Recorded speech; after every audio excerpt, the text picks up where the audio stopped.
You are listening to This is Oklahoma, hosted by Mike Hearn, telling stories of Oklahomans and those that have made it their home. What's up, guys? Welcome back to another episode of This is Oklahoma Podcast. Mike Hearn here, your host, back with another episode. Excited to share this episode with you today, but before we do, I've got to thank our sponsors. First of all, the Oklahoma Hall of Fame. They've been a huge part of this podcast for the last few years. So the Oklahoma Hall of Fame have been sharing Oklahoma's story through its people since 1927. For more information on the Oklahoma Hall of Fame, go to www.oklahomahof.com. And for daily updates, go to oklahomahof on Instagram and give them a follow. Our other sponsor today is Chickasaw Nation. Now, the Chickasaw Nation have sponsored pretty much everything in Oklahoma. They're a huge supporter of Oklahoma, and it's an honor to have their name and their brand supporting this podcast. A huge shout out to Governor Anatobi for supporting this podcast. It really means a lot.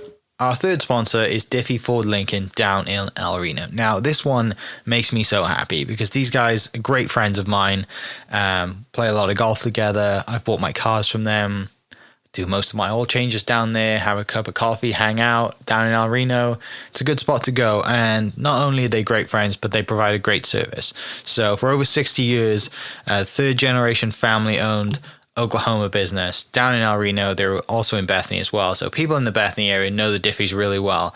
But if you're looking for anything new, used, Ford, Lincoln, or whatever, I'm sure they could find anything you want. Check them out, diffieford.net, and then on Instagram at diffiefordlincoln. This episode is presented by Citizens Bank of Edmond. Citizens Bank of Edmond has been serving Edmond since 1901. They pride themselves on investing in the community and are here for all your personal and business banking needs. For more information, go to mycitizens.bank and follow them on Instagram at citizensedmond, as well as go bank there, because I bank there too. It's been a fantastic personal experience for me. I've had my podcast account there now, my podcast business account there now for 4 years now, I think, and it's been fantastic. So definitely worth your time. They're a great group of people, and they're always there to answer the phone when I forget my password, because I seem to forget it daily. So yeah, go to Citizens Edmond and check them out. It's been awesome. This episode is brought to you by the Dog House OKC. Recently, I have been in need of some doggy daycare for my 2 pups, and the Dog House have come in clutch. The team over there are incredible. They've taken care of my 2 golden doodles, and so it's been an honor to partner with them on the podcast and share the love. And the one thing that I do with the sponsors that I have is stuff that I use and recommend, like the Diffies with my car, Hall of Fame. They're awesome. Citizens Banks, where I bank. Chickasaw Nation, huge supporter of Oklahoma. And adding to that is the Dog House. And so if you're in need of doggy daycare in the day or boarding overnight, they do grooming and other cool things too. But I've had a fantastic experience, and it's an honor and a privilege to share this with you too. So go to thedogHouseOKC.com and follow them on Instagram at thedogHouseOKC. And hopefully our pups will run into each other. I wanted to come with a hoodie and be all cool like John Janack. I know. I'm like, you look like a celebrity, When John. he walked in with that, I was just like, okay. I'm not surprised at all, right? Like, it's John. And we sat down, and I'm kind of expecting him to take it off. And he's just like, all right, you ready? I'm like, yeah, whatever, dude. I mean, it's on camera, whatever you want to look like. He looked like a celebrity. And he's great. Like, he told awesome stories. And I knew he was in the military, but I didn't realize, like, the connection with him and his dad running, I thought was really cool. Like, getting up in the morning, he would run with his dad and, like, all those stories. But I love that guy. Yeah, he's such a good... Everybody needs a John Janack in their life. Everyone needs a Jen. Yeah, that's why the title to that one was The Runner's Runner. Yeah. Like, it was exactly perfect. what he is, and that's, right? Like, and he's known. I mean, like, if you live in Seattle, Eugene, anywhere, you don't know, like, you may have heard of someone, but if you mention John Janack in the whole state of Oklahoma, everyone knows it. Like, oh yeah, I know John. Like, his Boston photos are so good as well. Like, my marathon photos are terrible. I'm like in the pain cave, sweating profusely. His do are not so look cute. good. Coyote Kitty or kisses, and I mean, just like he's just loving life, right? And he had a torn hurt. hamstring. He was or hurt. Whatever. He looked that good. Oh my, and he's still running. And he's still running. I saw him just now as I read Coyote. Wow. He's hurt, and I'm trying to get him to break his streak, and he won't. Oh, he's never going to break that streak. Yeah. There's no way. Which is good for, I mean, we talked about that as well, just like the mental health side of just running as well as just the fitness side. And yes. 2,000 something days, right? I think is what it was on. Yeah. Something crazy. I think that's what it was. Well, we're rolling. We're on. yeah. Just to, I'm sure John would love that, a little bit of fanfare at the start of our Fangirling podcast. over JG. Everybody needs a John G. Everyone does. I'll link that podcast below if people haven't heard that one. Go listen to it, and link the video too, because you've got to see that husky-esque hat sleeve thing that he had, whatever you want to call it. I think it was a big snood that he turned into a hat. Anyway, gives me great pleasure to introduce to you my guests today, Carlee Daub and Christie Thomas, mostly known as CT. So, ladies from Wahoo Running. Did I say that right? Yeah. Good. Wahoo. I mean, let's talk. You just got back from Boston.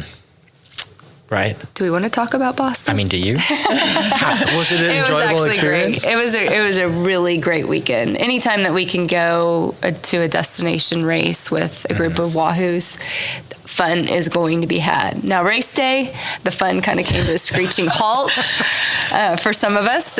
I am one of those people, but it's still, just being on the streets of Boston and running the path that so many runners have run over. It's the longest consecutive marathon in the United States. It's always a privilege. It's never something to be taken for granted, even when you're sucking wind. Was it really windy up there? It was hot. It was 70 something degrees, and my watch read 82 degrees. So like between the sunshine and the pavement and the bodies around us, it was just warm, and we haven't had that yet. So even as relatively southern people, we didn't have time to acclimate. So you think about that, like Chicago, they hadn't been above 50. Just a lot of those people hadn't seen higher temps, and that it takes your body a little time to get used to that stuff. And so it shocked a lot of people. Yeah, I really enjoyed our time up there, like she said, before and after the race. About mile 4, when I was hurting, like I should be hurting around mile 24, I was like, man, I need to change up my game plan here. So dialed it back and then was able to, finish and do okay, but not have my best performance. But being around our Wahoo athletes, so that's one thing, is everybody kept on coming up to us and be like, hey, how do we get to be a part of Wahoo? Are you just in Oklahoma? And we're like, no, actually we have athletes North Carolina, Seattle, Washington, and they all converge on Boston. And we go to dinners together, everything, shakeout run together, and it's the best time ever. So we're like, nope, worldwide, you can come anywhere from anywhere and then be a part of Wahoo. So that's pretty special. And we had 13 athletes from 8 different states. So that just, we weren't all from Oklahoma. There was a handful of us from Oklahoma, but we were from all over. So it's kind of fun to see that too. Yeah, there's something special between kind of building a community, right? And you're all wearing the same uniform, you're at the same place, you've got an energy around you and a kind of, a vibe or whatever you want to call it. And everyone sees that. And it's like, oh, that's, I want to be a part of that. Like, that's cool, right? Yeah. That happened standing in line for the buses at Boston. This gal was standing by herself. And here, these women, 10 of us, I think, because we only had a couple dudes, they come up behind her and we're laughing, we have glitter and we're doing all this stuff. And she's like, who are you guys? And she's like, I'm just here by myself. And we're like, next year you're going to come with Wahoo because it is way better to be with the community. And she's like, I'll look you guys up. Thank you for sitting by me on the bus. I'm like, that's what Wahoo is. It's just the community. And one thing that's special about Boston is, we do have fun. We glitter up, we do all this stuff. But at the end of the day, we are trying to throw down some good times, so the glitter keeps it light and airy and fun, but we all are competitors and want to do our best. So that's the message that Wahoo is. Like it says it on the back of her shirt. Back of the pack fun, front of the pack mentality. And that's who we are. So, like you said, it takes the edge off the sort of nerves, the jitters, but also, like you said, you are competitive and you're runners and you want to go, especially if you're at Boston, right? Yes. That's like I said, the pinnacle. Yep. And you want to go and throw down and have a great race. But also remember that, it is great to throw down, have a great time, but also there's a life outside of running and there's community and it's not just running miles, it's everything else, right? Like it's not, like you said, you throw parties, you go out to dinners, you do whatever it is. It's that's the stuff that the community adds value in. Yes, it's great running with a partner or running with a group because running with a group's always better than running on your own. You're always going to push yourself in a group, versus running on your own. But from the outside in, that's kind of what it looks like. And it's nothing better, right, than having, especially guys are different, right? Guys can kind of I've got guy friends I haven't seen in 8 months and we can hang out and nothing's changed, right? Girls and females are a little different. So that community, I would assume, is much better welcomed. Probably, would you say you have more female runners than guys? I would say, because you guys are females as well. But we're laughing because at one point recently we were running down in Norman and it was me and CT and all the dudes. And we're like, man, we turned into a male running community. And we were just laughing about it. But yes, we have a great group of women. And that's been so cool. We started out mostly women, and then guys were attracted to the fun and just the competitiveness of Wahoo. And they joined in too. So that's when we added guys in, and they're some of the greatest men we've ever met. I mean, and it's kind of nice as a group of women just having those protectors with you. I mean, they just think of things a little differently. I'm walking across the street without looking both ways, and they're like, Carlee, and I'm like, oh, thank you. So yeah, we got good people in our community. Yeah. So taking this way back, where'd you guys meet? Oh, on a run. OK Runner. Yep. And I rarely ran with them, and our group just decided one Saturday morning to show up and run, because they always started too late for moms, in my opinion. They would start their runs at 7, and we would usually start at 5:30, just because it was before soccer games and all the stuff on Saturday runs. And we showed up, and all of a sudden there's this blonde girl that comes up, starts talking to all of us, just moved here from Eugene, Oregon.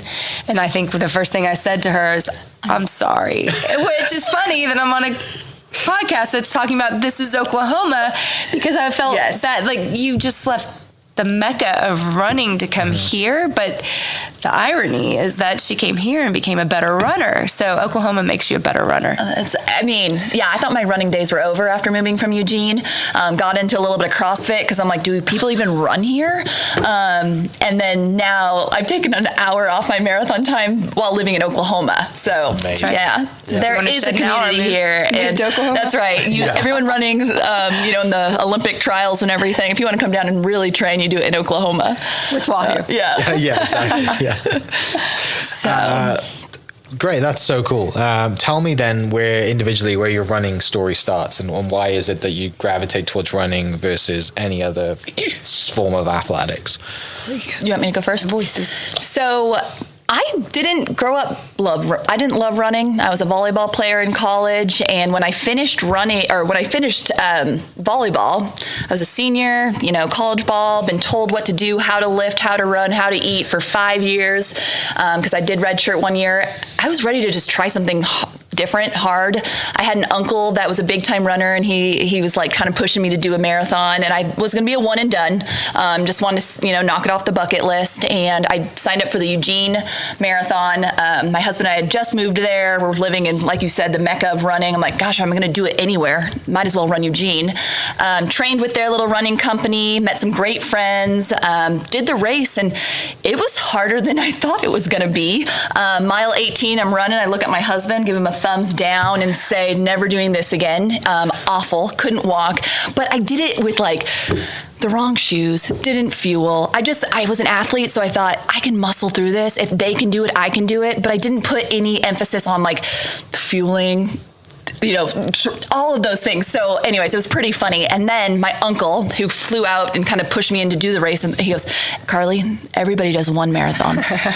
So then I'm like, gosh dang it, now I got to do 2, and now I got to do it better. And then I couldn't find a competitive outlet outside of college for volleyball and other sports. But running you can, and you're competing against yourself, and you just want to get better. And the life lessons I've learned through running marathon after marathon, Christie says it best, is the marathon is the greatest teacher. It's going to teach you things about yourself and who you are, and you're going to get gritty. And anyways, so I fall in love with that process of figuring out how to do the marathon better, figuring out myself, and it's been one of the greatest gifts running has been to my life. So that's where it all began. I think helping other people do it well too is very valuable, as far as just keeping that fire alive. It's not just about you, it's about others. And I mean, there's an endless opportunity to do that within Wahoo for us. Yeah.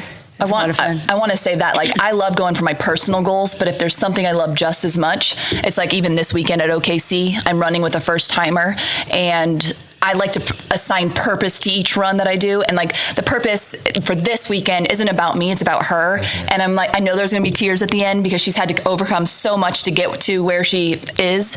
And I'm super excited to have that moment. Though that moment is almost better than my own moments. So. Yeah. What about you, CT? For me, running started a long time ago. I had run a little bit in college, just recreationally, and a gal that, she was a year younger than me, excuse me, she ended up moving to Houston. I lived in Houston, Texas at the time, and she signed up for this running group that trained you for the Houston Marathon. And at the time, I couldn't even make it around Memorial Park, which is a famous park in Houston, and that's a 3-mile loop. I couldn't make it around without walking. And of course, I'm like, sure, why not? I'm young, I'm single, I have nothing else going on. And so I did, and she never showed up. She signed up, but never showed up. And so I just like, oh, well, I'm here. And so I started running and met my former, or my to-be boss and coworker through that running group, and made lots of great friends and discovered body parts that I didn't know existed, namely the IT band, and became good friends with that thing. And so I barely made it to the start line for that, even though I did all of my runs. But yeah, I mean, I wore a cotton t-shirt that said "Make it happen," and that was my mission, was just to make it happen and find the finish line. And that's the advice I give anybody doing their first, is just get to the finish line wanting to do it again, and not broken, or not just, spent. And so I did that. I got to the finish line, and I did not run again for 6 months. I was not a year-round runner. I kind of like you with the golf in the Mid-South. I did not start running again until Houston Fit, which is now USA Fit, that trains people, until they kicked off their Houston Marathon training, and then I got back into it. I was still active. I still did other things, but I didn't become a year-round runner until I met a running buddy, and we became fast friends, knew each other for 4 years. I was in her wedding. This is kind of the origin story of Wahoo running. We ran together every single day, both worked downtown, and would meet before work. I'd shower at the gym and go on to work. And we had done a long run one Saturday morning, and she was helping me train for an Ironman. I was going to do Ironman Penticton up in Canada, and I had like a 3.5 hour run, and she did that with me. She did all the run portion with me. And that evening, her husband called me and said, let me frame this. Houston, Texas, storms roll off the Gulf of Mexico all the time, short little bursts of electricity. And she had gone out front just to watch the storm and got struck by lightning, and she was resuscitated, but taken to the hospital and died later that night. Only 27 years old, and she was a few years younger than me.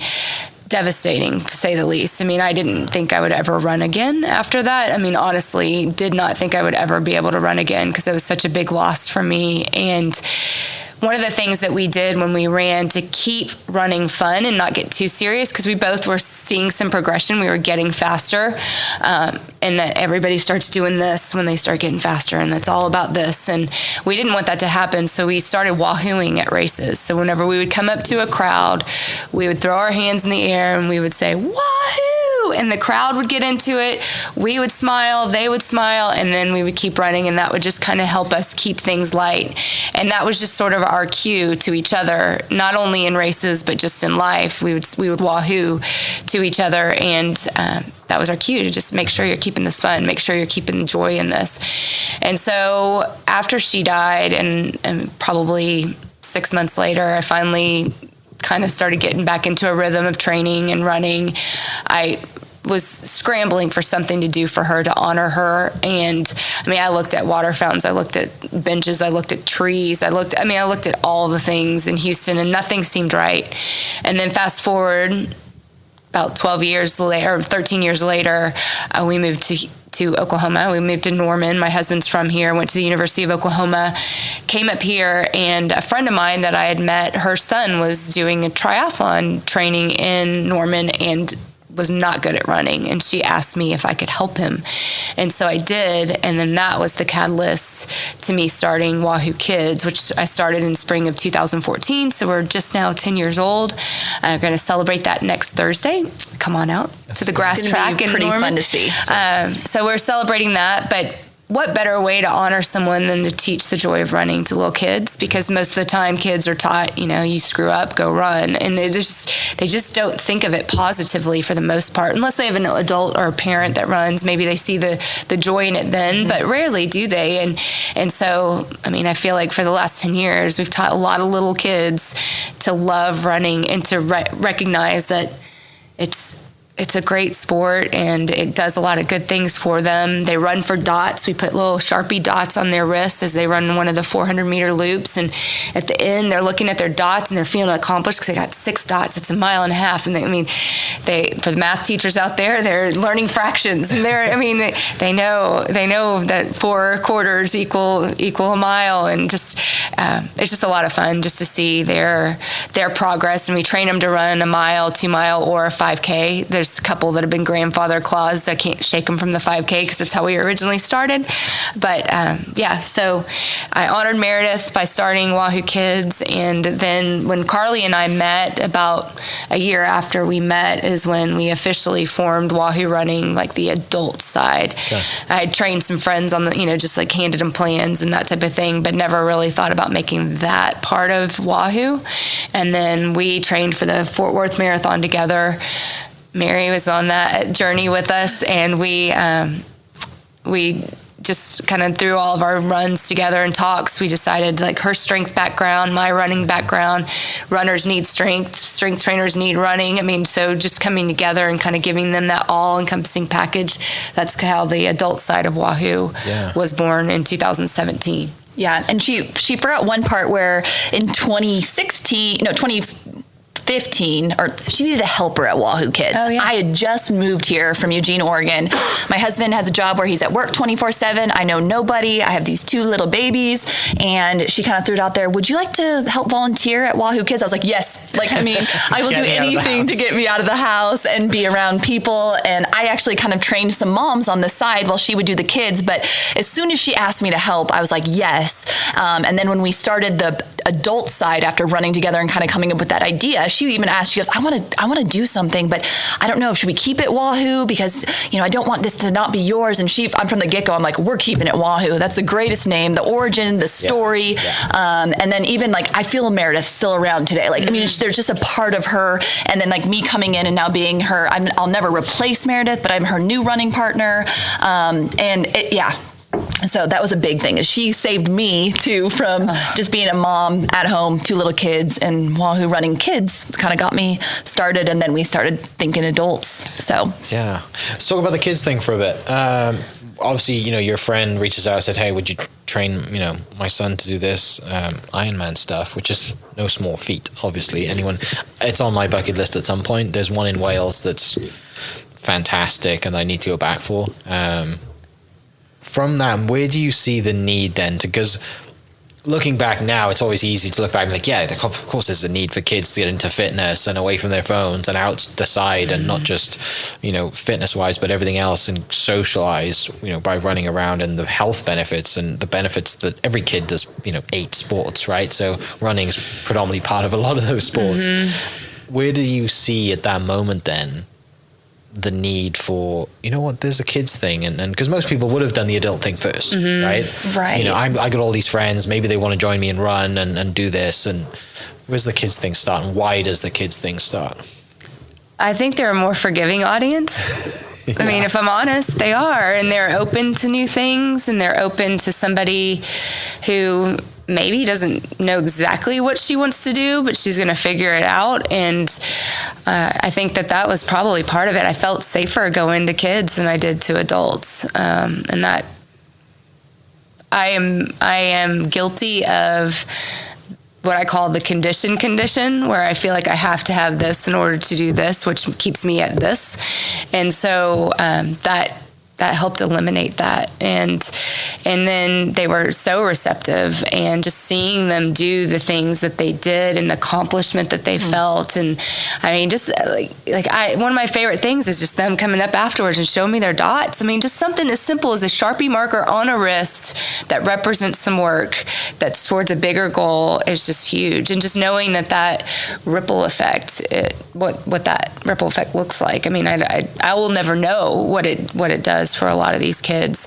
One of my most rewarding things one of the most rewarding people I've worked with, there is an autistic boy that does Wahoo Kids. And I mean, when he first came, like, I was like, I don't know if we're going to be able to do this. And like, he'd growl at me, and he's not nonverbal, but I mean, he growls more than he talks to me, and I think this is his third time to do Wahoo Kids. And finally last fall, we figured out it's 2 Dot Tuesday.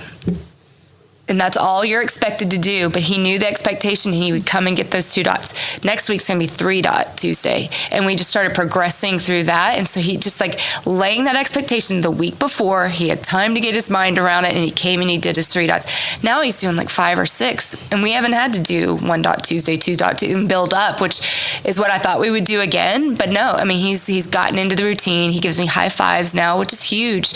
Just knowing that it's given him some sort of an outlet. And his mom, sends me emails often just saying, I can tell his endurance has changed. And I know that just by some of the reading that I've done is that repetitive motion of running a lot of times is really good for not just autistic kids, but a lot of hyperactive kids. It's just they can get into a zone and just go. And it's been good to see that, because I've seen some kids that have a hard time just keeping their hands to themselves in the beginning, and then after they've run a few laps, it's just they find themselves, they settle in. And my hope and prayer is that they keep that going, and it's not just a fall and a spring thing that they do with us for 6 weeks. And so, there's a lot of those little stories that kids, I thought, oh, you just hate this. And then all of a sudden they just get it. Something clicks. They get that feeling that running gives you. And it's pretty fun to watch it unfold. So do you have a full and a spring 6-week kind of every Tuesday, 6 weeks? We actually have expanded it. It's Monday, Tuesday, and Thursday from 4:30 to 5:15. So it's only 45 minutes. They get there. I usually set up little stations where they can just play while everybody arrives. We start right on time. We do a warm-up lap together. We do drills. Then we come back together. We talk about goals for the day. My goal, minimum dots, maximum dots, and then they go out and run. And then we have a game called Toe Tap that we play at the end. So it's very structured. We try to stay right on time to where parents aren't like, well, when's this thing going to end?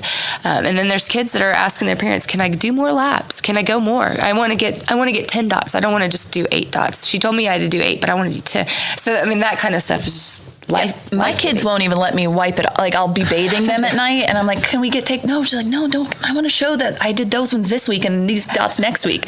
So I'm like, my kids won't even let me bathe them off of them. They're so proud of their dots. Yeah. Dots are life. I see some stale dots coming back every week. I'm like, oh, those wrists haven't been washed for 5 weeks now. hopefully after that race, that metal will replace the dots and you can move on and we can wash those wrists. It's all ages too? Yeah, I don't limit the ages. I've had as young as 2.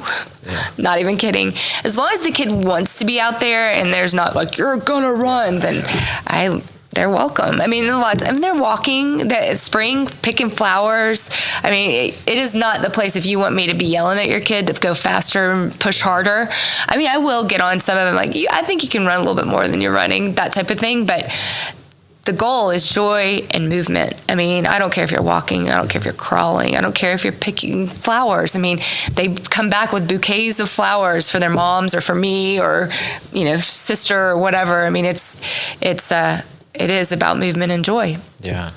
Where's the coaching side of things come from for you? Obviously, that's the skill that you've got to develop and have, and especially with kids. It's totally different to coach adults than it is kids. Right.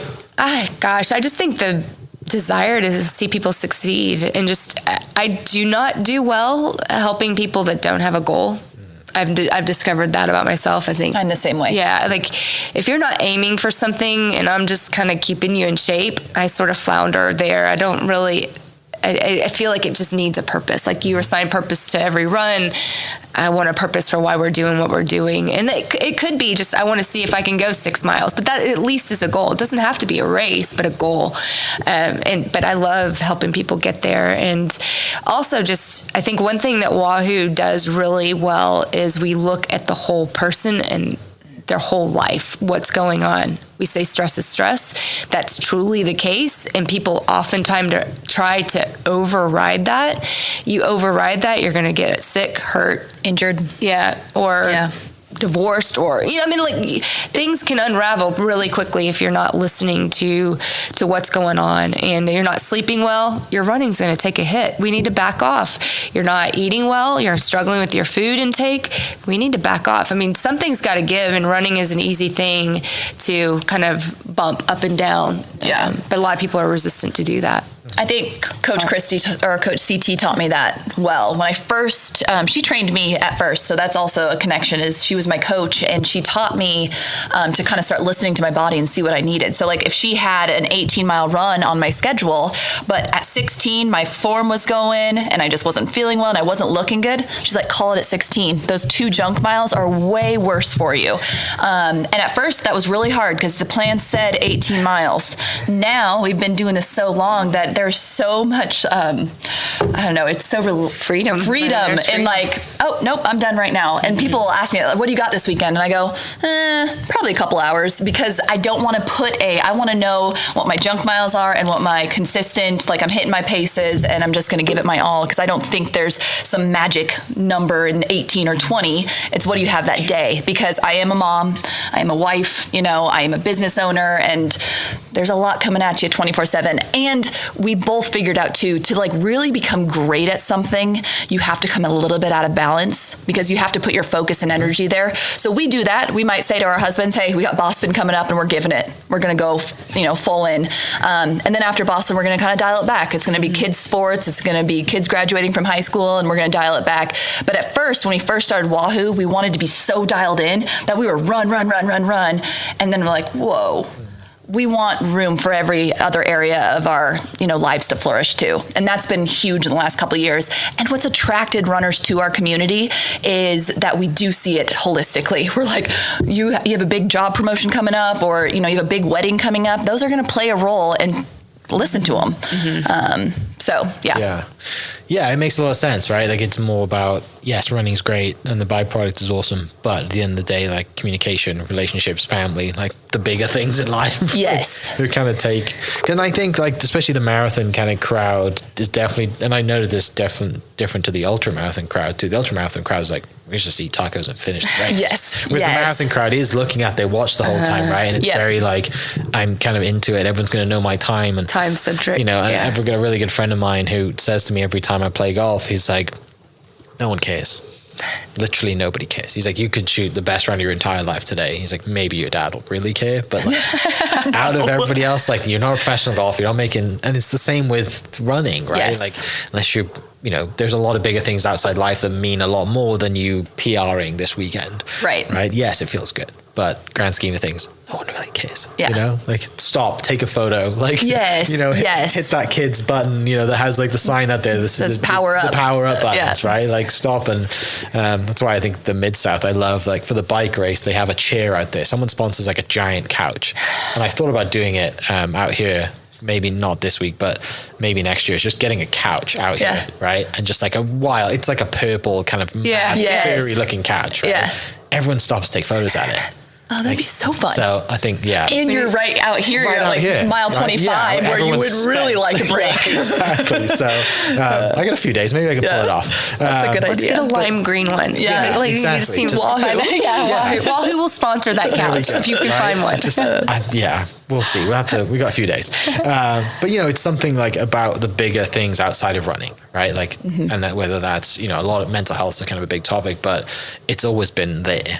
Right. It's just now we've put mental health in a bucket. Right. It's always been, how are you doing outside of running? Right. Yeah. Running is your place of zen and peace, but also you might be kind of sheltering, going there in a way to get away from all the stuff you actually really need to do and deal with, right? Using it as an excuse. Like, I need to go train for a marathon. I'm going to go run 2 hours, but I've actually got kids at home and food and homework and a husband and all the other stuff. Yeah. Which is, I'm sure over the time you've done this, as you've noticed that, right? Like you said, when you just started, it was just running, but now it's like, it's the bigger community, and running's just the vehicle that gets everyone together. And I'm sure you have all these success stories, or people meeting in the running group and getting married, or having kids, or like their kids are now in the group, or 10 years of doing the kids thing. I mean, you've probably got kids who are in college running and like, doing all that kind of thing too, right? Yeah, I was trying to think. The first year I did it, I had a group of high school, they were homeschool, because it did start out as a homeschool type of time frame, and then I bumped it up to where anybody could do it. But the oldest kid was 17, so he'd be 27 now. And I was like, oh, if he comes to, I did send an invite out to all of my former families, and like, if those kids come back, I mean, he's like a career probably person now, and just that kind of blew my mind to think about a 27-year-old that did Wahoo Kids. Like, the babies are no longer babies. And then just to see, some kids have gone on to do cross country in high school, and then one I know for sure is going on and doing it in college, and it all started at Wahoo Kids. I mean, they didn't run before that, so that's pretty special too. Yeah, the stories will be unfolding more and more just now that we've hit that 10-year mark. So next Thursday, 10 years. I know. What's the scene? Are we out there only for 45 minutes, or are we throwing a party for a few hours? We may head to Torchy's after. The kids run, their race is that day, and so I invited everybody that's done Wahoo to come back, and then also just sent out an invite in our community. We have an OKC group in there, so we don't flood all of Wahoo with all the OKC happenings. Just send an invite to them to come out and cheer for the kids as they do that, and then plan is to have, I think, OK Runners setting up a finish line. We've never had the big finish line and the timing and all of that. The plan is to do that, and then just have, I mean, we treat it like race day, like a race. They have water cups and water station, and they love throwing water on the cups head, on the ground. We tell them to throw it on the ground. Yeah. You don't have to find the trash can. They're like, what? And, we can throw it on the ground. And it's like, and they look at their mom like, is it okay? I get to throw this on the ground. Cute. And so, like, that's what you do in races. You drink, you pour it on your head, you throw it, and you go. And so, I mean, all of that will be going on. And then just kind of a nod to, like, a chance to come back to the roots, especially for those kids that have moved on and are in high school now, or some in college. And so, and then I just put on the bottom of my Wahoo OKC crew invite that I'm probably going to be at Torchy's afterwards. Go get a taco, maybe a margarita, and celebrate, just all of it, because it's just... And you go above and beyond. So I just want to mention, too, that those kids, as they're running around and doing those laps, she has signs out there that are encouraging, just like you would see if you would go out and do a marathon. And then also, how at the end you get an orange, or you get a little, electrolyte carbs. She does all of that, too. So it does feel like a real race. And those kids, they get medals. She always writes their time on the back of the medals. And my kids have them all and kind of see if they've gotten better from year to year. Oh, I want to beat my sister, or all of those things, like the competitiveness and just seeing themselves get better and progress each year. So, oh my gosh, it's one of my favorite days of the year. It's a good day. So awesome. Let's talk about the adult side of it then, where that starts. And like I said, you mentioned kind of the questions you had about even starting it, and do we keep the name? And how about the adult side, and we can dive into then the competitive side of actually, like, hey, I want to, because you got some serious runners in your group, right? Like, you guys are going to 13 of you going to Boston. Like, that's, for people who aren't listening, who don't understand, like, you got to really run some serious pace to even qualify for Boston. So, let's talk about the adult side. I think it took us a bit to figure out who our ideal client was. Oh, for sure. We were back and forth, and we knew that we needed to know that so that we could market and do everything around that. And I would say it took us, I don't know, maybe a couple years ago we kind of nailed it. Was, like she said, she wants to work, and I want to work with someone that has a goal. It doesn't have to be a Boston qualifying time or just the goal. It could be, I want to get off the couch and I want to do a 5K. I mean, we are great with goal-oriented people, and we're going to have fun while we do it. That's also, it's not our job. We're not elite athletes. We're not getting paid to do this. So it's going to be fun, but we're going to be goal-oriented individuals. And that took us a bit to figure out, because when people would come to us and be like, I just kind of want to run, we'd be like, okay, and they're like, no, just kind of want to run. And that was really hard for us. We were kind of like, but goals matter. So then we're chasing something. And one thing that Coach Christie does really well is she tells us to celebrate, because a lot of times runners achieve the goal and then it's like, okay, now I'm going to run it faster. Now I'm going to, nope, sit there for a little bit, enjoy that moment, take some time off, and then get back at it. Yeah. But, and that's what we really try to emphasize, because as runners, we can, run marathon after marathon after marathon. And we've had to explain that to some of our athletes, is that if you are going to run a marathon every single month, you're not going to PR every month. So you got to be specific on which one is your A race, maybe drop out of a couple races. But we also have to ask them, what brings you joy? Is it joy lining up at that race every single month and being around your community? If that is bigger and more important to you than running a sub 3:30, then keep on lining up. We never try to change their goals. We just go, what brings you joy? What makes you get out of bed in the morning? And that's kind of what we figured out, is who we want to train is they need to have a goal and be self-motivated also. In comparison. Yeah, comparison is the thief of joy, and that runners are bad about that, especially social media. You see what everybody's doing all the time, but they're running this many more miles, and they're doing this, and they're faster. Just be you. I mean, run the race that you're in, the mile that you're in, not... the comparison. When people struggle with comparison, they struggle in Wahoo, because there's a lot of people kicking ass and doing awesome things. And that's one thing that I try to explain to individuals is Christie and I are competitors. We both want to beat each other, but we also want that person to win the race. It's this weird, if CT goes out and wins a 5K, I am her biggest cheerleader. If I happen to pass her at 3.01, I'm stoked too. So they can't quite understand that I'm her biggest cheerleader, but we also want to compete and be excited for each other. And I think that's kind of that comparison thing. I never compare myself to her, but I'm always out there trying to make her better, and she's trying to make me better. And that's what I feel like our community does. And especially the people that thrive. They're cheering on everybody, and they're also going after some big goals that are inspiring. The people in Wahoo make me want to be a better human and do some pretty cool stuff along the way. Yeah. So if someone comes to you, let's use me as an example. If I come to you and say, okay, we got a year to train and I want to do a sub 4:30 marathon next year, you guys have then a full plan of nutrition, training, okay, we're doing runs, and that's the value add of what Wahoo brings to people outside of community and friendship and glitter. Yes. Right? Mm-hmm. Yeah. So we have 3 tiers. You can find us at crew.wahoorunning.com, and you can join our online network. The basic is $19.99, and that means you're a part of the community. You're going to get, we have a dietitian, a strength coach, Christie and I. We actually have other couple coaches, one in SoCal right now, and then also a couple guys up here in Edmond. But you're going to get access to all of us. You're going to get access to the community. Now, if you want one level above that, it's $49.99. And that gives you VDOT. So we're going to drop training plans in to this training platform that will connect to your Garmin watch. So you'd say, I got a 5K in 12 weeks. I'm an intermediate runner. I'm running about this base mileage. And then we would, it feels custom because it's customized to your paces. And it's sweet because it's just dropping right to your watch. You look at it, you know what to do.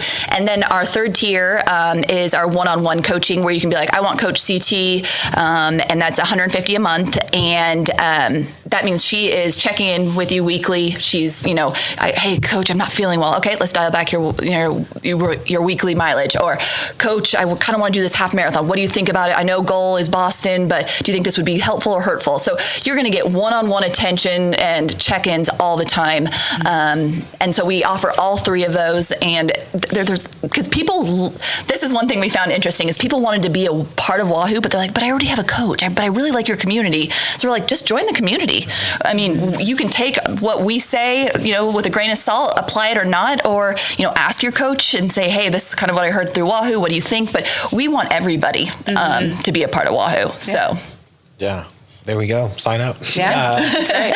So races Sunday. You guys have been very involved with the Oklahoma City Marathon, which is, I'm sure, like a dream for you guys to be involved. Home race. Yeah. You're on the socials. I think a bagel was the recent post. Was you post night? I know, and it's like post a run, night. it's like I know, bagel. that's not right. I was laughing. I was like, I had pizza and beer, but the night before. I know. Whenever I you think said I was bagel. thinking bagel for morning, Yes. but I was like, Right. well, Yeah, because interview brain. which is a real thing. Yeah, it is. Luis Lopez is a friend of mine. And yes. I said to him, I saw him the Monday before I did the Mid-South, and I was like, okay, I got 5 days or 4 days till the race. What do I need to eat? And he was like, bagels. yeah, see, because it's just like every day. Yeah, So- yeah. So yeah, it was Till you heavy feel like carb your diet. soul, you That's are a basically bagel. what he said. Gosh, yes, graham crack, all the complex carbs just before race day. Yeah. But what's it been like, and how did that relationship start, with Carrie Watkins and the team, and doing incredible work for the marathon, and like how has that been? Because they have a podcast, you guys are on it. Let's talk a little bit about that partnership, and then leading into this weekend. Yeah, this is a really fun story. So about a year ago, I got asked to be a chaperone to spring break for a bunch of, I'm going to get it wrong, and they're going to be all Kappas. Kappa Gamma? Yeah, I think so. I know our color's blue. Like they like, they invited me into the club because I've never been in a sorority, but I was the chaperone on spring break for a bunch of 19, 20-year-olds. And I was stoked. A friend of mine called me and he goes, I need someone that's fun but kind of responsible. And I thought it'd be you. And I'm like, perfect, I'm in. What do I need to do? And then he told me, he goes, I need you to go to spring break with my daughter and keep them all safe. And I'm like, what? So anyways, he goes, the only ones, he goes, I care about them all, but there's these 4 friends of my daughter's that I just want you to keep an eye on and help them get there and just keep them out of trouble. And I was like, okay, no problem. So one of those daughters happens to be Carrie Watkins' daughter. And all 4 of these girls are probably more mature than me. Like, I was like, you guys do not need me on this vacation. Like, they were just so respectful and cute and fun, and I enjoyed them so much. But I was on that vacation training for Boston last year, and her daughter told me, I'm going to run the OKC half for the first time. And I go, if you need any help, I'd love to help you. And at the time, she was kind of like, I think I'm good. And then I did Boston, and then I was at OKC, run into her again and say, hey, Caroline, what's up? And then she goes, and then her mom's like, I think I want you to help Caroline next year. And so now I've been training her daughter since January. And then Carrie started talking to CT and I just about our involvement with the New York City Marathon and Michelob Ultra, and just wanting advice because she's like always looking how to better Oklahoma City Marathon, and we run races all over the country. So we can say, this works well, or this was the coolest thing we saw at this race. And that's one thing I think Carrie does an incredible job of, is she is trying to make this race better and better and better each year.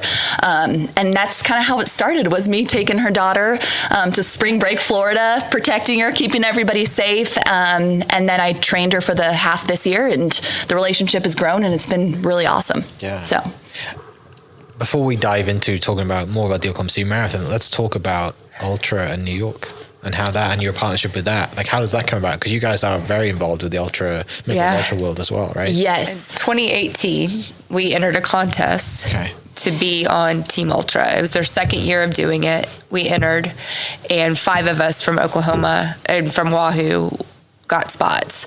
And when we went, we took them by storm. I mean, because everybody else is coming as individuals. They did not do a great job of connecting us prior to getting to New York. So to come there as an individual and to walk into a room of all these people that you've never met before, it was a little intimidating, but we had the 5 of us, which we had already hit social media with the 5 of 95, and we come in and we're like, in 2018, social media wasn't what it was. We were doing things that we'd be like, you put that on social media, like us dancing and being goofy, and we're going to New York, baby. And the brand got a hold of it, and they're like, who are these girls? Yeah. But we were a lot of fun. We brought a lot of energy and developed a relationship with the brand the brand manager at the time. And the next year they announced the contest. 3 of us got in. I was not one of them, and I was a little bit butthurt by that. I'm like, well this is, you're all here because of me, and I'm not going. Right? You picked 2 other people? What? And so we started talking that they hadn't announced that Shalane Flanagan, elite runner, was our coach, kind of figurehead coach the year before. They hadn't announced anyone like Shalane, and Shalane wasn't coming back. She wasn't on any ultra ads or anything like that. And so we talked about putting together a proposal that we do that, and that we do like a community building aspect to it too, because we were good at that, and we saw a need for that, because you're training for, depending on when they announce the team, anywhere from 13 to 16 weeks together, to never really contact one another or get to know each other virtually. That seems like such a waste. And so we put together this whole proposal, and they said yes, and we were like, what? They said yes. 2 moms from Norman, Oklahoma, and they said yes. I mean, we couldn't believe it. I know. I would remember jumping on my bed and like, oh my gosh, what's this mean? We didn't know either. We're like, all right, we got to do this well. Yeah. I mean, and the guy that we worked with at the time was high detail, and neither one of us are high detail. So, I mean, like, he wanted a script for every post that we made. He wanted like every word that was going to be communicated. Everything was wordsmith. Like, yes. It was intense. And so we got all of that done, and we knocked it out of the park. We got everybody connected. It was like a family reunion when we got to New York versus a hi, nice to meet you, I'm from Norman, Oklahoma. It was really great. And we learned early that the goal of Team Ultra is to bring, positivity and joy to the brand Michelob Ultra. And what better way to do that when all these people feel like they're family and community, and they come here and they want to buy the gear, and they want to get matching sweatshirts. And so as soon as that happened, it took off. And this community of runners around the country have been amazing. They've been incredible ambassadors for the brand. And it just all started with like, let's just all try to like get to know each other before we arrive in New York City. And it's been really cool to see. And the brand has been really like, thank you guys.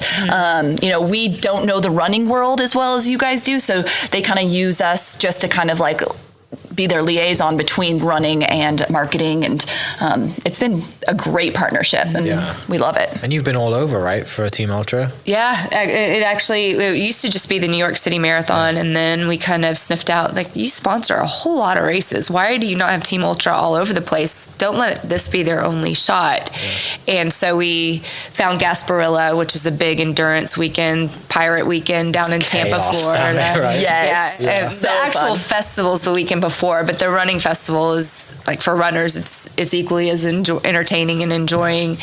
And so we did that, and then we got the other two NYRR races, the halves, the New York City half and the Brooklyn half, and then Houston Marathon. We added that last year, so we've done that 2 years in a row.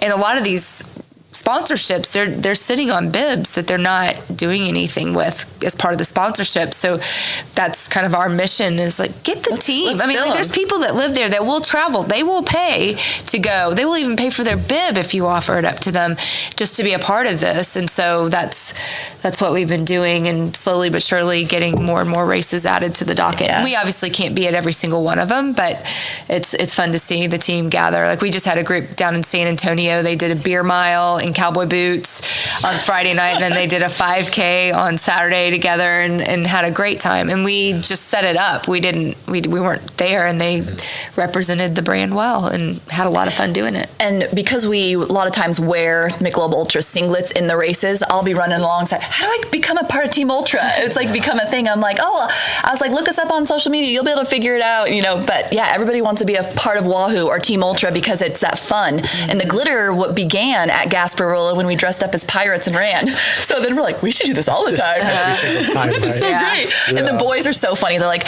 our running club's known for glitter, yet none of the boys partake. It's so funny. They're like, we've had some beard. That's true. That's true. You're right. Glitter in New York City. That's true. We had some men partake. Yeah. So yeah, you're right. Exciting times. Runs this weekend.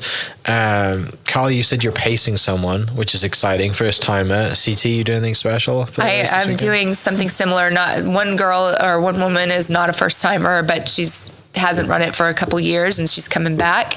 And then another one, it is her first time, and so I'm running with the two of them, and it'll be a lot of fun. So that too. I mean, they are my purpose, and just getting them to the finish line in good shape and have fun. Yeah. What's Carlee, I know you said mile 18 is generally pain cave central for every marathon runner. I went through it when I did the Oklahoma City Marathon, kind of as you're crossing May and Grand. I'm so far from And then you see the Devon Tower, it looks 45 miles away. Right. Yeah. But that's also where like the people start to get, you start kind of crossing into Nichols Hills, the crowds start to build, you're running down Classen, hopefully with a north wind. And then you kind of get into it, right? It's like the middle, that kind of 15 to 18 is in the middle of nowhere. Like, it's not fun out there in the village running around. Like, yes, it is fun, but you're out there kind of like, is this going to end?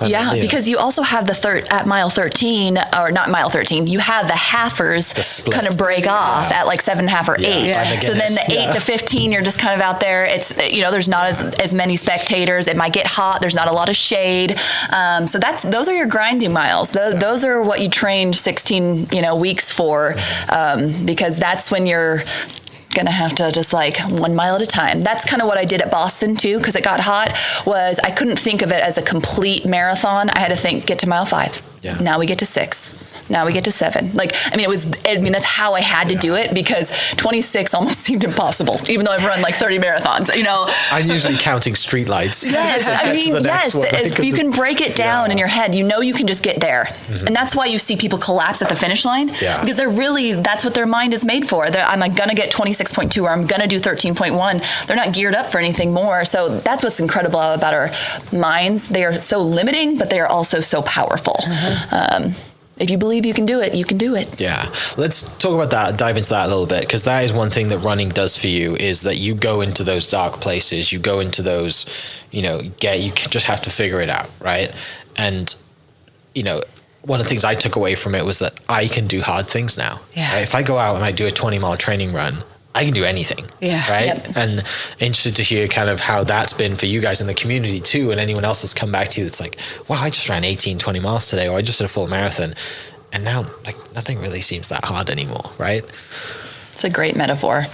I just had a conversation with one of my athletes this morning, and he was just talking about how one thing he thinks that Wahoo and coaching does for him is that it like making the training difficult but doable, but it's challenging you. I mean, that's all preparing you for race day. And so if you're not practicing it, you can't expect it to come on race day. It's just not going to. I think of, Dan Hurley, the coach for UConn? They talked about his practices are more intense and very stressful, and that come to the game is like a break. Yeah. And that, I feel like some of those workouts, you have to have what my old coach used to call some come to Jesus workouts, where you actually, you see Jesus. Those workouts, those, and making it through those, that too arms you with the grit, the knowledge that you can, even when you go to a dark place, you can climb out of it. And Steve Magnus is one of my mentors.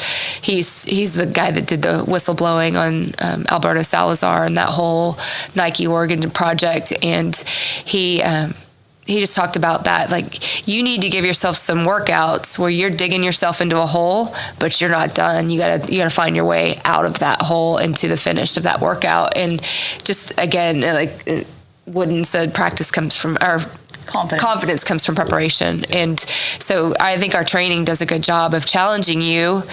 And it's that fine line, challenge but not break. And so, and that's where like that holistic side needs to come in, because our workouts may be doable, but your baby was up for 3 nights straight with colic or whatever. That's what's breaking you. It's not the running, but doing that and ignoring that's what's breaking you. And so I think just getting that off. Christie, I was trying to break 4 hours in the marathon, 5 years ago or so, and I couldn't break 4 hours.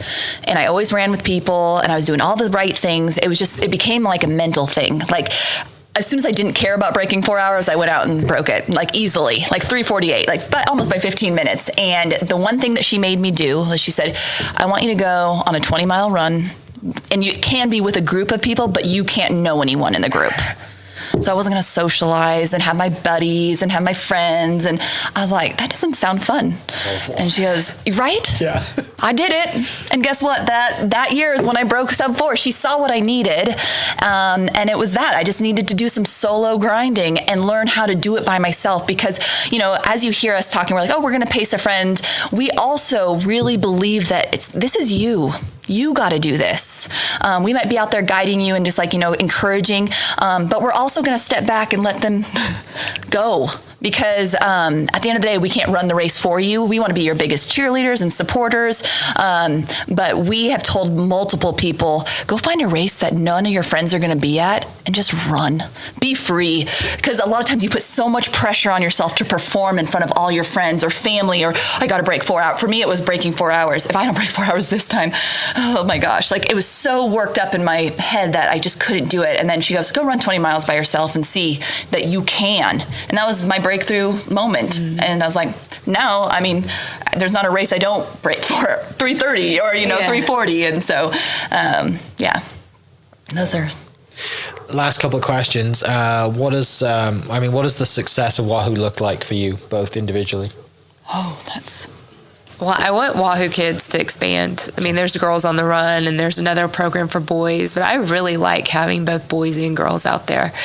And to expand that nationally, locally, we've had a lot of interest in Edmond and Yukon. And so I think being able to do that and then just to continue to grow Wahoo nationally, worldwide. Yeah. I mean, we've always said worldwide.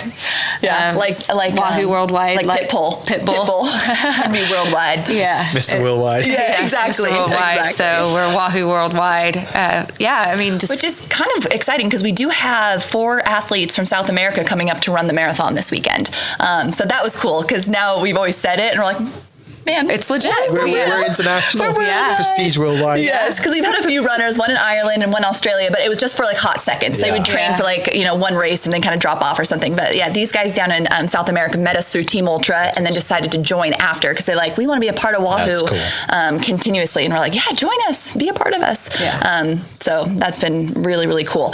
I also want to add on more coaches. So we have a very cool guy out of Southern California, Stephen Epifanio, and he is doing Cocodona 250, so he's more of a trails expertise. He actually also really enjoys taking first-timers to their first event. So it's like 2 extremes. He likes, you know, Cocodona 250 and then first-timers. But I would love to add more coaches to Wahoo because as we grow, that's what we are realizing. We need more and more, you know, leaders. Yeah. So, last question. What is the post-marathon meal that you just indulge in? I mean, what are we eating Sunday after the race, other than a Carl's Jr. hamburger, which is the greatest hamburger after a marathon, I'm sure. Yeah. I do like a hamburger. Yeah. I like a big old hamburger and some French fries, sweet potato fries, preferably. We've been known to hit up, when we're not in Oklahoma, we hit up Shake Shack for sure. Yeah. Okay. We always find a Shake Shack, but we also, I love, and she does too, chips and guac. Chips and guac, and then a beer with salt on the rim because you're so I don't want anything sweet because you're so depleted from the run and you've been taking in like your Powerade and your goos that I'm like nothing sweet, but a beer with salt on the rim and then chips and guac and maybe some queso. Yeah, that's pretty good time. Worth it. Yes. Why not have it all? Yeah, exactly. Just cater Mexican food to That's fine. That's right. Ladies, it's been a blast. Thank you so much for coming in. Yeah, thank you. Maybe I will have to chase a 4.5 hour marathon at some point. Let's do it. Yeah, we'll see. I'll have to do something. When John was on the podcast, I committed to trying the David Goggins 48 miles in 48 hours. Got 33 miles in, woke up at 4 a.m. and discovered my IT band. And so I didn't get past that. So I have a thing. There's a theme here of committing to things on podcasts with athletes. So speaking that into existence. But no, it's been awesome. I really appreciate you guys coming in and love the community you've built, love seeing, you know, what you do. It's awesome to see people listening, the guys listening, need to put some glitter on this weekend for Oklahoma City if they're in your group. But for people listening, where do they follow you? How do they follow you? How do they get involved? What's the website and the Instagram links that we can put in the description that people can go to and follow?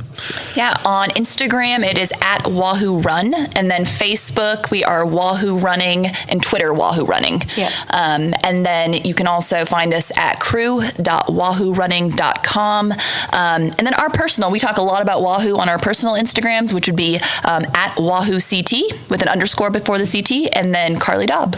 Great. And then kids is Wahoo Run Kids. Yes. Okay. And next Thursday. At IG. Next Thursday. Party time. May 2nd. All right, awesome. Well, ladies, thanks so much for coming in. People listening, I'll put all the links for those mentioned down in the description. And good luck running this week. Enjoy it. It's not always about your PR, but have fun. Wear glitter and Wahoo a lot. Wahoo.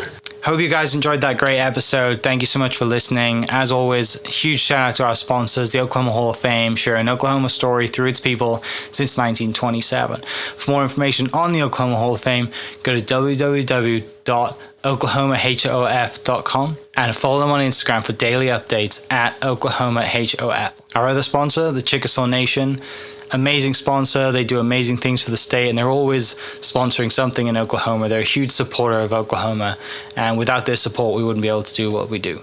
And our third sponsor is Diffie Ford Lincoln down in El Reno. Now, this one makes me so happy because these guys are great friends of mine, play a lot of golf together. I've bought my cars from them, do most of my oil changes down there, have a cup of coffee, hang out down in El Reno. It's a good spot to go. And not only are they great friends, but they provide a great service. So for over 60 years, third generation family owned Oklahoma business down in El Reno. They're also in Bethany as well. So people in the Bethany area know the Diffies really well. But if you're looking for anything new, used, Ford, Lincoln, or whatever, I'm sure they could find anything you want.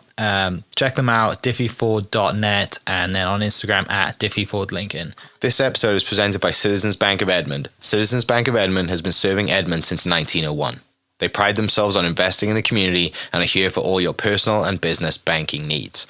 For more information, go to mycitizens.bank and follow them on Instagram at citizensedmond, as well as go bank there, because I bank there too. It's been a fantastic personal experience for me. I've had my podcast account there now, my podcast business account there now for 4 years now, I think, and it's been fantastic. So definitely worth your time. They're a great group of people, and they're always there to answer the phone when I forget my password, because I seem to forget it daily.